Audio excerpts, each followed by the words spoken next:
Bismillahirrahmanirrahim. Assalamualaikum warahmatullahi ta'ala wabarakatuh.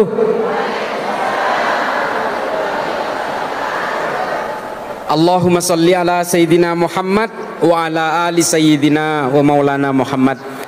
Yang saya hormati Rois Syuriah, lagi umroh Mbak Yai Abun,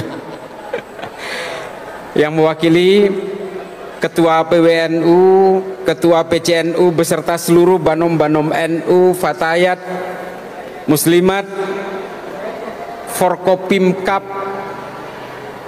Bapak-bapak dari Polri, TNI. Mohon maaf tidak bisa saya sebutkan satu persatu, saya gerak cepat saya. Terima kasih sudah diundang di peringatan Hari Santri Jawa Barat. Perkenalkan, saya Islah Bahrawi. Bapak Ibu sekalian, saya asli Madura. Saya kelahiran Madura. Kemudian saya pernah menjadi santri. Wah, itu pembagian harus rata itu. Kalau enggak revolusi itu. Saya pernah menjadi santri seperti adik-adik sekalian. Saya dulu nyantri di pondok pesantren Saikhona Muhammad Khalil. Di pesantrennya Mbah Yai Khalil, sama seperti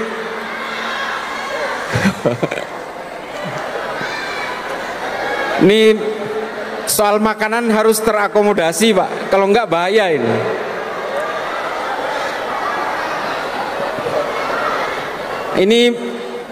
Ini peringatan juga ke Pak Prabowo, program makan siang gratis harus rata.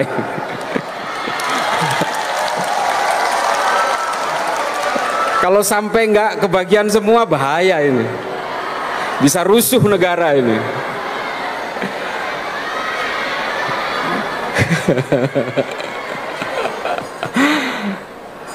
Jadi saya sempat menjadi santri, kemudian saya kuliah di Jakarta, kemudian saya sempat belajar sejarah Islam di Amerika, dan kemudian saya kembali ke Indonesia tahun 2005. Bapak Ibu sekalian, karena ini ada ibu-ibu, biar saya ngurusin ibu-ibu dulu ini.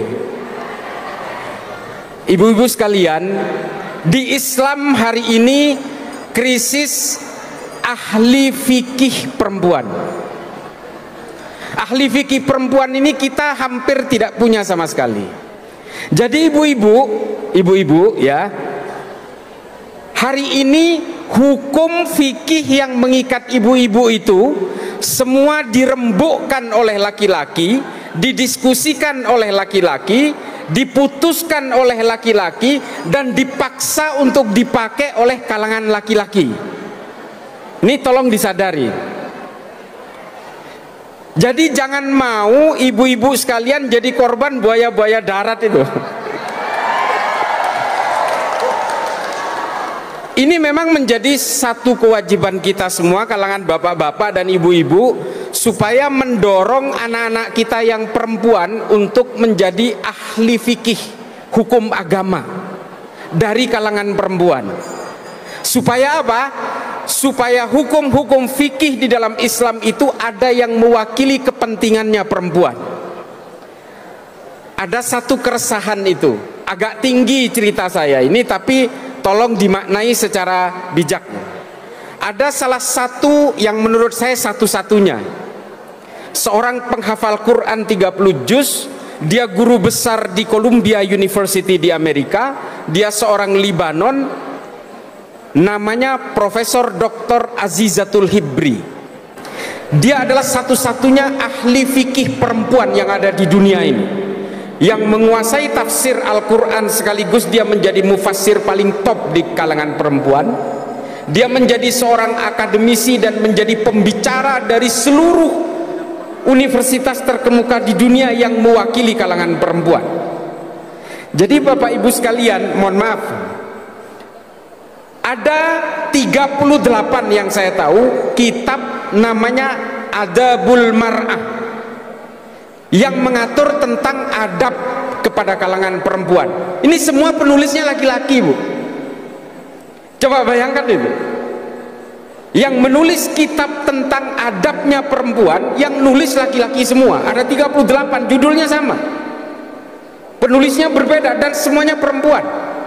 Basul Masailnya NU membahas tentang tata cara perilaku dan tata kelola perempuan. Itu yang ngebahas itu laki-laki semua. Sementara menjadi perempuan atau laki-laki, ini kan bukan kehendak kita. Ini kehendaknya Allah. Allah memberi ruang yang sama kepada perempuan dan laki-laki untuk setara. Meskipun ibu-ibu harus paham, menjadi seorang perempuan auratnya dibatasi. Tapi dalam hak sosial, hak politik, hak ekonomi, semuanya punya kesempatan yang sama. Semua manusia, laki-laki atau perempuan, dilahirkan dengan harga diri yang sama. Tolong dicatat ini. Maka Bapak Ibu sekalian, kalau punya anak perempuan, meskipun saya sendiri tidak berhasil mencetak anak saya menjadi ahli fikih perempuan, tapi sepanjang anak saya mau sekolah, saya dorong terus. Anak saya perempuan, Bu, pakai hijab sama. Sekarang sedang ngambil S2 marketing di Skotlandia. Saya dorong kemanapun dia mau. Karena ilmu itu penting bagi kalangan perempuan. Kalau perempuan itu telat dalam ilmu pengetahuan, maka seterusnya akan dibodoh-bodohi oleh kalangan buaya-buaya darat ini. Buaya daratnya ke sini. Nah, ini menjadi penting. Karena ini tolong dicatat juga. Ini perempuan dulu saya urusin, Bapak Ibu sekalian. Angka orang yang tidak percaya adanya Allah itu paling tinggi di Saudi, di Arab Saudi. 5 dari 300 orang Saudi mengaku tidak percaya kepada Rasulullah dan tidak percaya adanya Allah. Kok bisa? Saudi loh. Kenapa itu? Karena di Saudi ajaran Wahabi itu, dakwah An-Najdiyah itu sangat mengekang perempuan, Bu. Jangankan dalam kehidupan sehari-hari, sampai parkir pun perempuan dan laki-laki itu harus terpisah. Parkir, sekolah mereka harus dipisah, ke mall harus dipisah, mantenan harus dipisah. Sehingga akhirnya apa? Perempuan di Saudi itu memberontak. Loh, saya menjadi perempuan ini kan bukan kehendak saya, tapi kok Allah tidak adil kepada kalangan perempuan? Maka Saudi akhirnya melahirkan perempuan-perempuan yang tidak percaya kepada Islam, tidak percaya kepada tuntunan Rasulullah, dan tidak percaya dengan adanya Allah. Namanya Rana Ahmad, ada Dina Ali Sahnun, ada Rahaf Al-Kunun, ada Ajla, ada Aiwa. Ini adalah orang-orang Saudi, perempuan yang akhirnya kabur dari Saudi karena tidak percaya Allah. Di Saudi itu dipenggal kepalanya. Yang menjadi korban dari fikih-fikih yang terlalu menindas kepada kalangan perempuan ini, akhirnya mereka memberontak dengan tidak percaya kepada Allah. Nah, ini penting, Bu. Kita kan punya cita-cita yang sama, Bu. Kalau pengen, kalau bisa ini satu Bandung ini berada di surga yang sama. Kalau ada amin ya. Kalau ada satu orang yang ateis, kan kita tidak ikhlas juga, Bu. Kita ketawa ketiwi di sorga, terus ada yang gelepar-gelepar di neraka, kan nggak enak juga ngelihatnya. Nah, kita inginnya punya cita-cita yang sama, satu keluarga besar, satu anak keturunan kita semuanya itu akan masuk sorga. Jangan sampai ada yang ateis, jangan sampai ada yang tidak percaya kepada Allah. Ini adik-adik sekalian nih, adik-adik sekalian dari santri dan siswa sekolah. Hari ini Bapak Ibu sekalian, saya mau cerita ini soal ketidakpercayaan kepada Allah. Nanti saya hubungkan dengan bagaimana orang-orang NU harus menyikapi ini. Kalangan Nahdien harus mengikuti pola-pola supaya Islam itu tegak kembali dalam ilmu pengetahuan. Ini penting nih.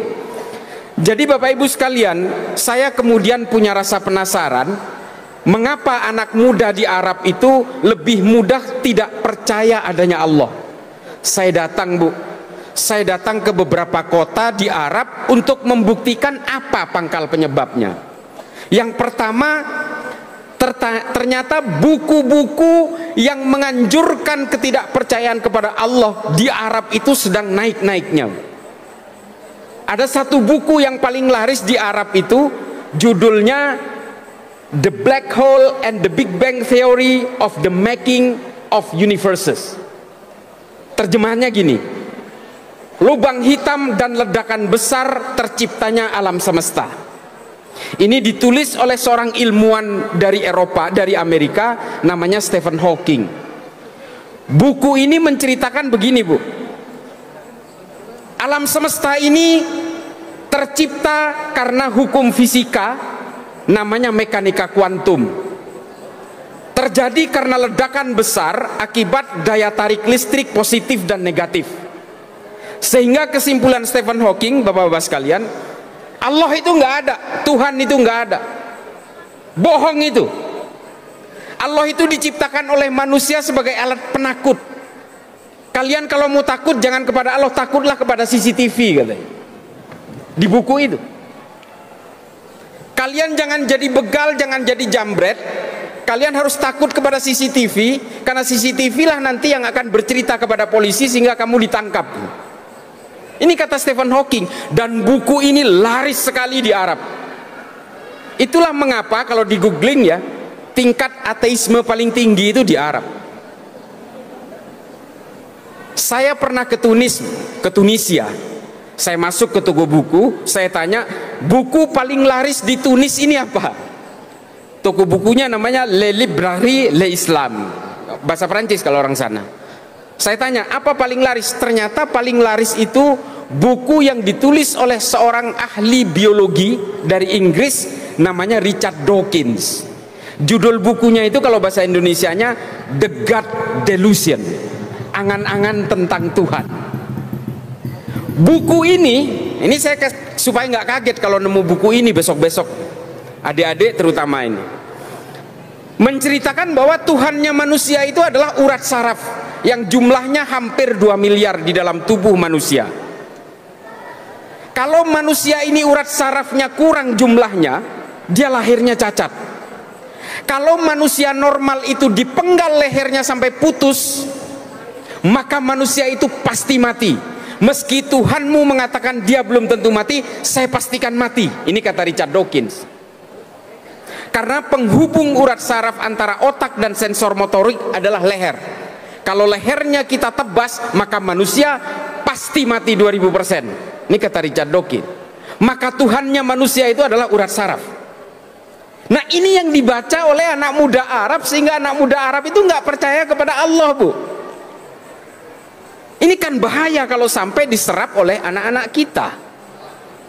Nah, persoalannya, kalau Tunis saja yang penduduknya hampir 100% beragama Islam, coba bayangkan nih, Bu, kalau masuk Islam itu ada acaranya, Bu, baca syahadat. Kalau masuk Katolik dibaptis. Kalau orang keluar dari Islam, keluar dari Katolik, keluar dari Kristen, nggak ada acaranya, Bu. Dia bisa keluar diam-diam tanpa orang lain tahu. Ini karena nggak ada sensus saja di Indonesia. Kalau di sensus orang ateis mungkin banyak banget. Karena apa?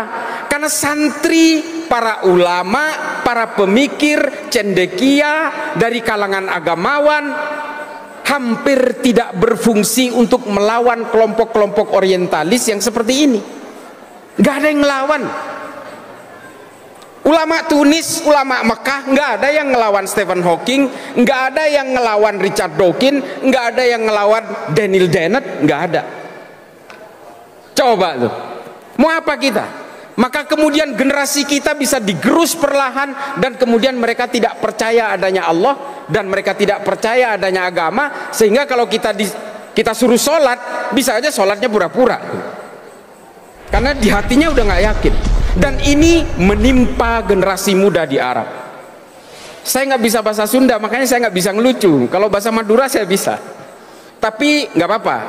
Serius seperti ini, tapi mudah-mudahan bisa diserapi oleh kita, kalangan Nahdien yang menjadi andalan bangsa ini. Tepuk tangan untuk NU. Nah, pada suatu kesempatan, Bapak Ibu sekalian, nah ini ironis, saya mampir ke Berlin sepulang dari Tunis. Saya datang ke toko buku, Saya tanya, ini direkam ini, mudah-mudahan banyak yang nonton. Saya datang ke toko buku, ada buku Islam nggak di sini? Lalu dia bilang ada satu. Ada yang beli nggak? Nggak ada. Ya dasar Berlin, Eropa, Islamnya minoritas, oke lah. Saya lihat bukunya itu, buku terjemahan Al-Quran yang ditulis oleh seorang ahli Islam dari Tunisia, namanya Syekh Muhammad Thohir bin Asyur. Nama kitab tafsir Al-Qurannya itu At-Tahrir wa Tanwir. Saya iseng baca, Bu, Bapak Ibu sekalian. Ternyata di dalam kitab tafsir dari mufassir Syekh Muhammad Thohir bin Asyur ini, saya temukan konsep penciptaan alam semesta oleh Allah yang terjadi karena ledakan besar akibat petir dan hujan. Coba, ini kan listrik, Pak. Sama kurang lebih dengan teorinya Stephen Hawking dalam Big Bang Theory tadi. Yang disebut oleh Syekh Muhammad Thohir bin Asyur itu al-ittisal wal infisal, penyatuan dan pemecahan. Ulama kita nggak ada yang membahas ini. Makanya ajaran-ajaran yang tidak percaya Allah seperti Stephen Hawking dan Richard Dawkins tadi merajalela di Arab. Karena apa? Ulamanya diem. Ulama-ulama Saudi terutama malah sibuk dengan fikih-fikih recehan, furu'iyah, ikhtilaf yang sudah dibahas berabad-abad, nggak ada kunjung habisnya. Mereka malah lebih sibuk untuk mengharamkan maulidan, mengharamkan musik, mengharamkan wayang golek. Mereka lalai untuk menanamkan akidah kepada generasi-generasinya. Ini loh, mereka lebih sibuk untuk menyerang sesama muslim karena hanya perbedaan-perbedaan tafsir. Ini kerjaan Wahabi ini. Mereka lalai kemudian memikirkan generasi Islam supaya Islam kembali kepada ilmu pengetahuan. Yang mereka perebutkan adalah otentisitas. Saya yang paling asli, orang-orang NU itu tercemar ajaran Hindu dan sebagainya. Seolah-olah kiai-kiai NU, para muassis Nahdlatul Ulama itu nggak ngaji semua kesan. Lah gimana? Musik aja diharamkan oleh Wahabi, coba. Padahal musik ini kita bicara musik. Mohon maaf para kiai, ini mungkin saya sebenarnya hanya lebih dulu tahu kadang-kadang. Di Islam sejarah musik ini sangat panjang, ibu sekalian, bapak ibu sekalian. Ada nama ulama namanya Ibrahim Al-Mausuli. Ini adalah orang pertama 80 tahun setelah Rasulullah yang mengumpulkan seluruh alat musik di Arab untuk kemudian dipentaskan di sebuah kota di Irak namanya Mosul, yang sekarang dikenal Mosul, makanya namanya Ibrahim Al-Mausuli. Dan kemudian dipentaskan juga di beberapa kota termasuk Damaskus dan Madinah. Sehingga apa? Akhirnya seorang ulama Islam namanya Al-Kindi menemukan notasi dasar musik. Setelah itu disempurnakan oleh Al-Farabi menjadi notasi yang kita kenal hari ini, menjadi do re mi fa sol la si do, dalam sebuah kitab namanya Al-Musikal Kabir, Kitabul Musikal Kabir nama kitabnya. Diterjemahkan ke dalam bahasa Latin sehingga kemudian beredar di Eropa. Nama judul bukunya itu De Ortu Sintiarium, sehingga akhirnya melahirkan musisi-musisi hebat di Eropa, Johann Sebastian Bach, Mozart, Dvorak dan sebagainya. Ini Islam, Bu, yang memulai. Sekarang sama Wahabi diharamkan.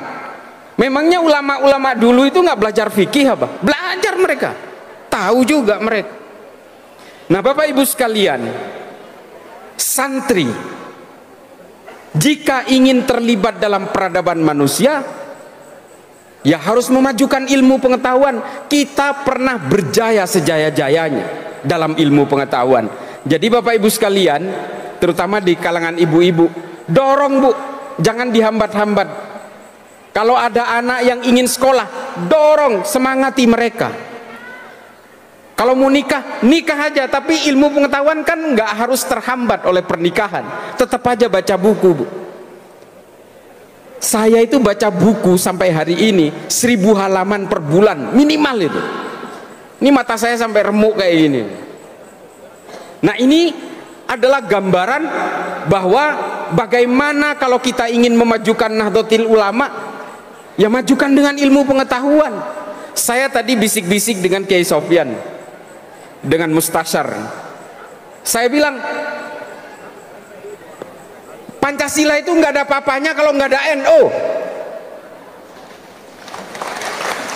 Saya pertegas, kita semua sadar yang mempersatukan bangsa ini adalah Pancasila. Tapi kalau nggak ada Nahdlatul Ulama, Pancasila nggak ada apa-apanya. Maka kemudian orang-orang yang ingin merobohkan Indonesia itu pasti ingin merobohkan Nahdlatul Ulama lebih dulu, sehingga mereka nantinya akan dengan mudahnya merobohkan Pancasila. Saya bukan karena terlalu NU, Pak, bukan. Saya ini NU tulang sumsum memang. Tapi yang menemukan teori tentang kekuatan NU di Indonesia itu seorang akademisi barat namanya Phil Caruso, yang mengatakan bahwa perekat Indonesia itu adalah Pancasila. Tapi Pancasila itu nggak bakal ada apa-apanya kalau nggak ada Nahdlatul Ulama. Ini kata Phil Caruso. Saya nggak ngecap, Pak. Kalau dulu NU itu mau memberontak ke Indonesia, bisa aja, Pak. Lah, sekarang nih contohnya nih, anggota Banser itu 7 juta loh, anggota Banser. Polisi kita jumlahnya, tolong dikoreksi kalau ada polisi di sini, anggota polisi kita 482.000, tentara kita 1.076.000, Banser 7 juta. Coba kalau NU mau memberontak, cukup ngandalin Banser aja, meskipun nggak punya senjata, bisa itu ngerebut itu. Tapi menjadi pemberontak ini bukan DNA-nya NU. NU nggak diwariskan itu oleh para muassis Nahdlatul Ulama. NU itu diajari untuk taat kepada negara, berlindung di bawah negara dengan undang-undangnya. NU nggak pernah memberontak, meskipun zaman Soeharto kita digencet habis-habisan, pernah nggak memberontak?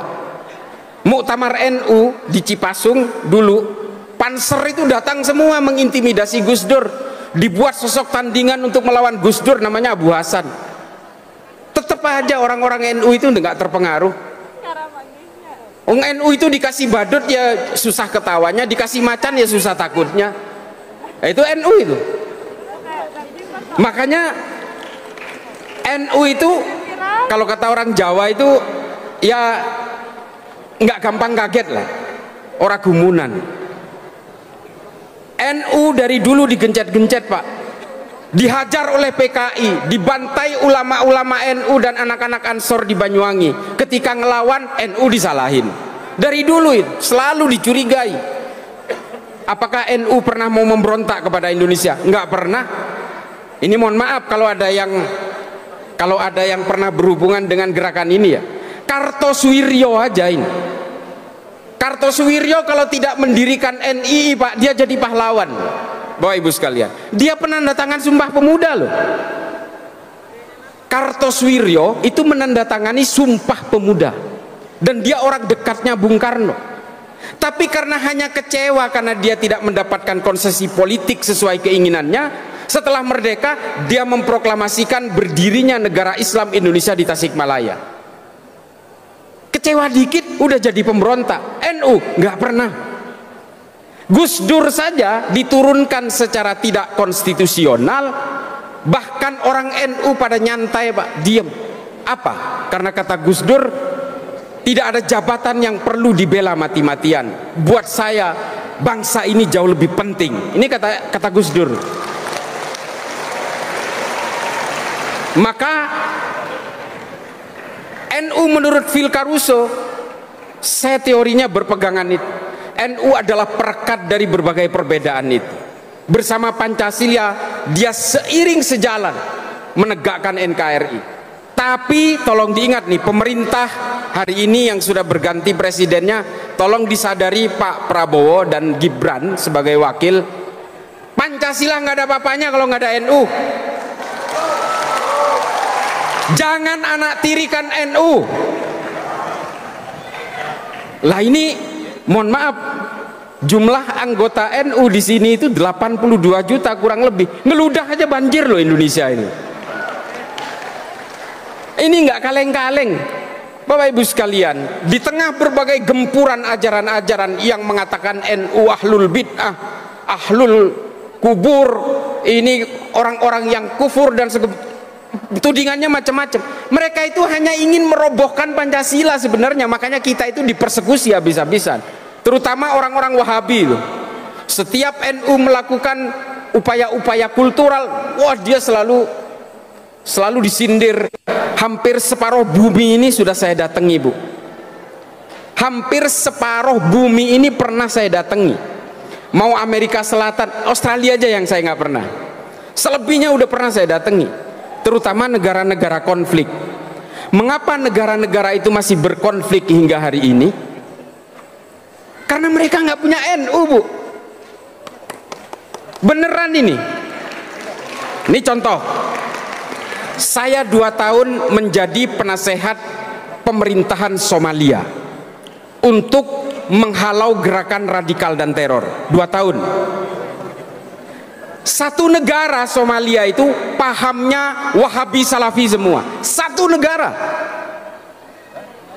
Satu negara itu sepakat tidak boleh ada gereja, tidak boleh ada orang Kristen, tidak boleh ada musik, tidak boleh ada rokok. Semua mengharamkan itu semua. Satu negara sepakat.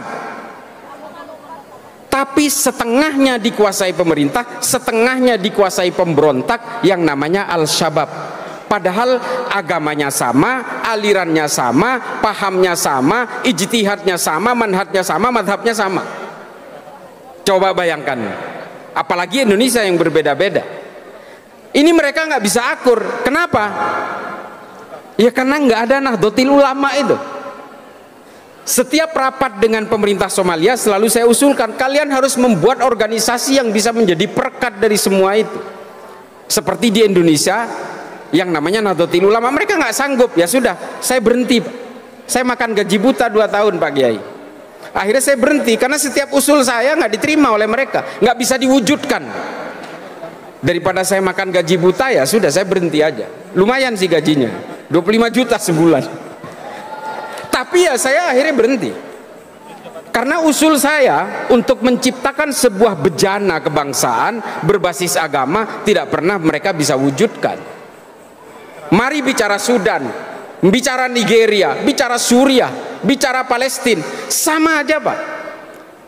Kalau di Palestina hari ini memang menjadi korban kemanusiaan dari kebiadaban Israel, yang ada adalah wadah paramiliter seperti Hamas, Al-Qassam dan sebagainya. Itu adalah pasukan perang.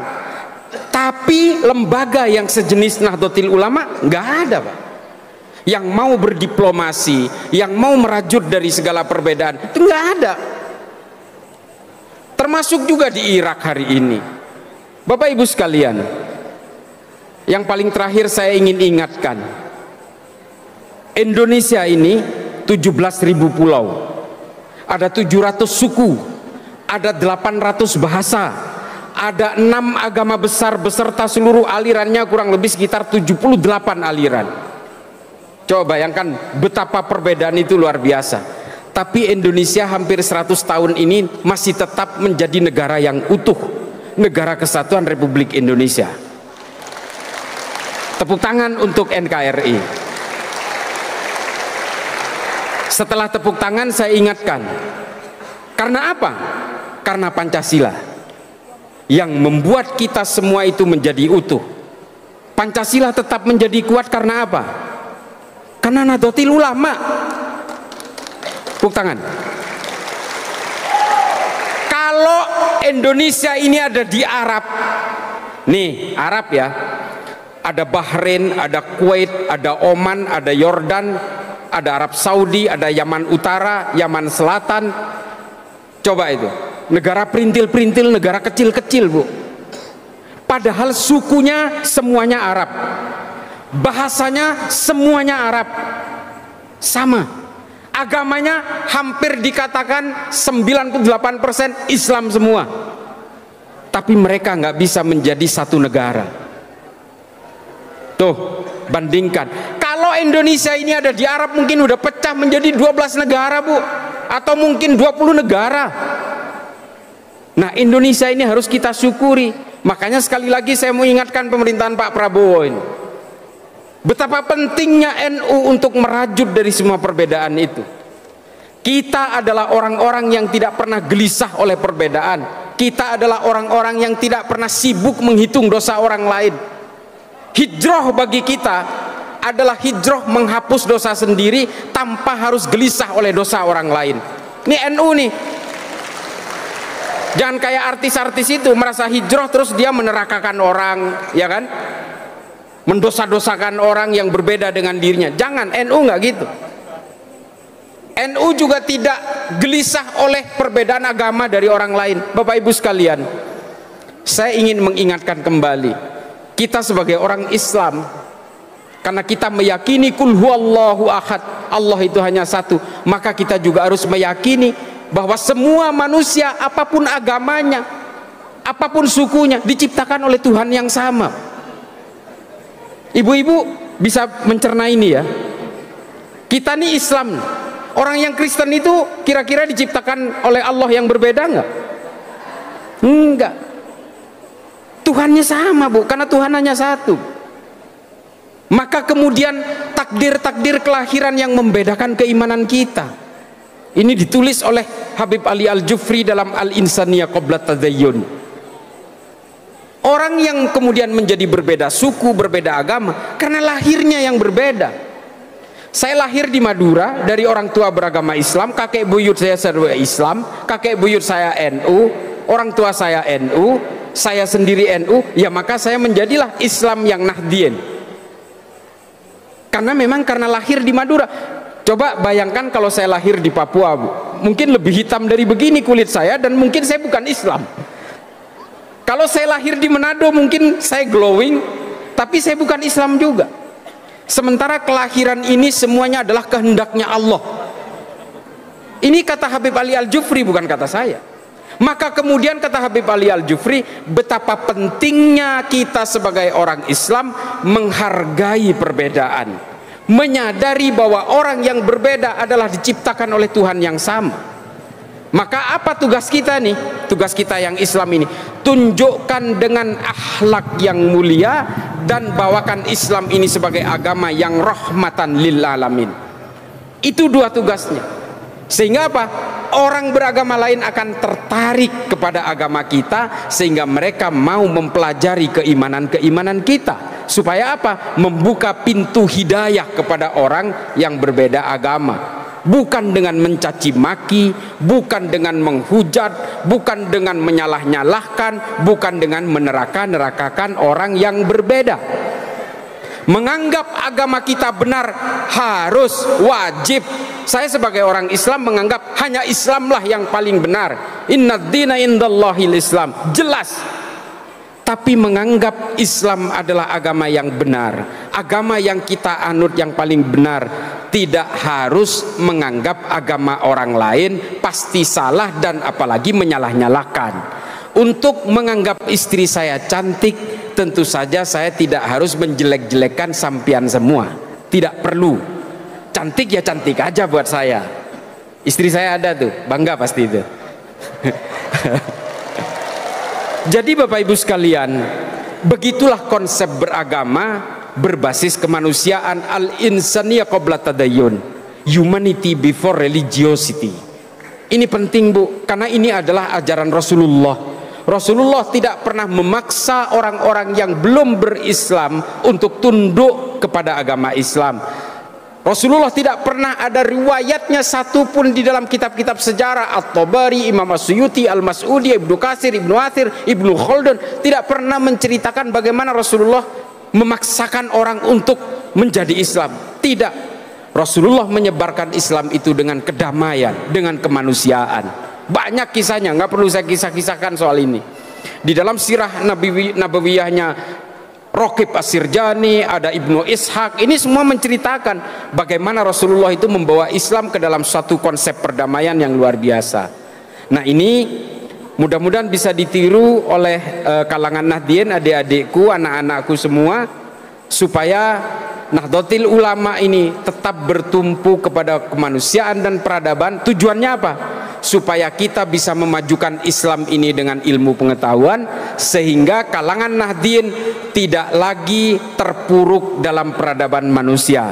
Hari ini mudah-mudahan, kemarin 1 abad NU kan ada fikih peradaban.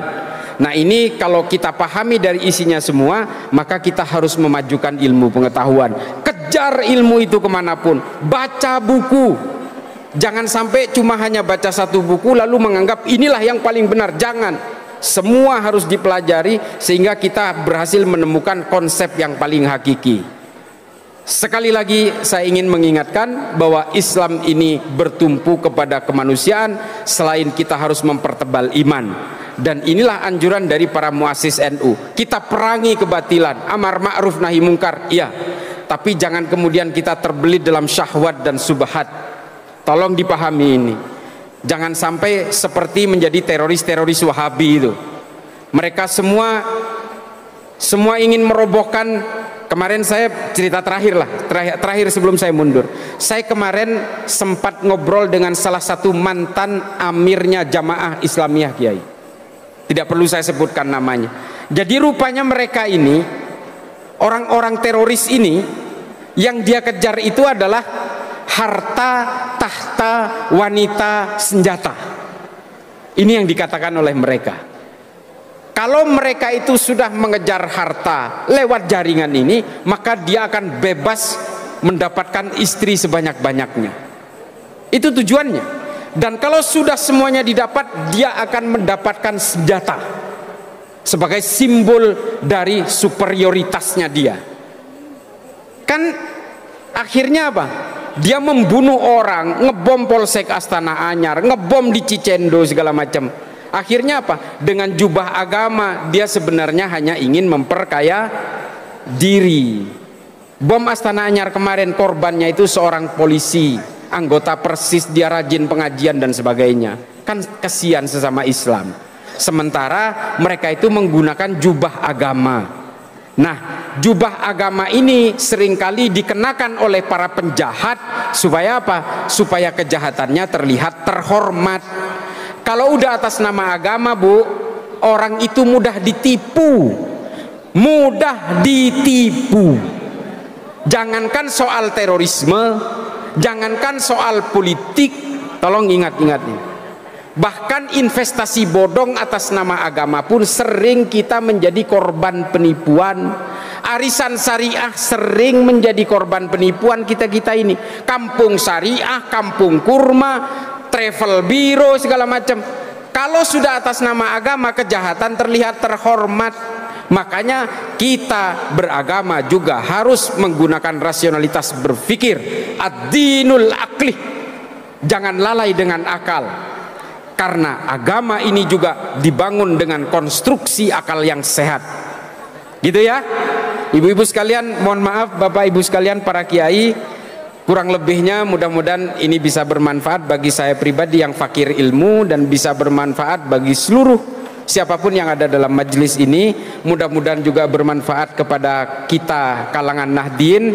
Selamat Hari Santri. Kita yang mantan-mantan santri ini juga ikut bergembira. Terima kasih kepada pemerintahan sebelumnya yang telah menetapkan 22 Oktober sebagai Hari Santri.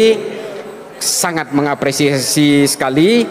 A'udzubillahi minasyaitonirrajim. Bismillahirrahmanirrahim. La nufarriqu baina ahadim mir rusuli wa qalu sami'na wa ata'na ghufranaka rabbana wa ilaikal masir. Wallahul muwaffiq ila aqwamit thoriq. Wassalamualaikum warahmatullahi taala wabarakatuh.